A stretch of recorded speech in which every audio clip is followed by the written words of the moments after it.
শীতের পড়লেই বাজারের ব্যাগ ভরে আসে ফুলকপি আর ফুলকপি। চলুন আজকে বানাই ফুলকপির সাদা পোলাও। প্রথমে সাদা তেলের মধ্যে ফুলকপি এবং পনিরগুলোকে আমরা হালকা করে ভেজে তুলে রাখবো। এবার লাগবে 4 চামচ আদা বাটা, 4 চামচ পোস্ত কাজু বাদাম বাটা এবং 4 চামচ টক দই। টক দইটাকে কিছুটা নুন এবং চিনি দিয়ে ভালো করে ফেটিয়ে নেব। এবার ওই বাকি সাদা তেলে একটা তেজপাতা ফোড়ন দিয়ে প্রথমে একে একে আদা বাটা, ধনে গুঁড়ো, জিরে গুঁড়ো, টক দই দিয়ে খুব ভালো করে কষাবো। যখন তেল ছেড়ে বেরিয়ে আসবে কাজু পোস্ত বাটাটা দিয়ে আবার কষাতে থাকবো।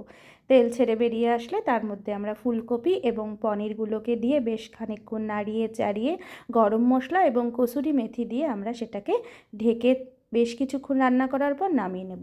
এবার একটা হাঁড়ি বসিয়ে তাতে সাদা তেল এবং ঘি দিয়ে ধুয়ে রাখা পোলাওয়ের চাল, গোবিন্দভোগ চালকে আমরা তার মধ্যে দিয়ে দেব এবং পরিমাণ মতো জল, যতটা চাল তার ডবল জল দিয়ে আমরা ভাতটাকে হতে দেব।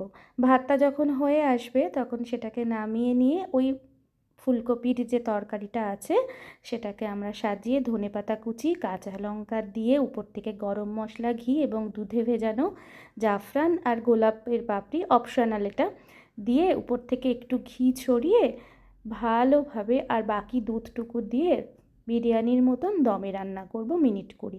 তারপরে আর কি রেডি।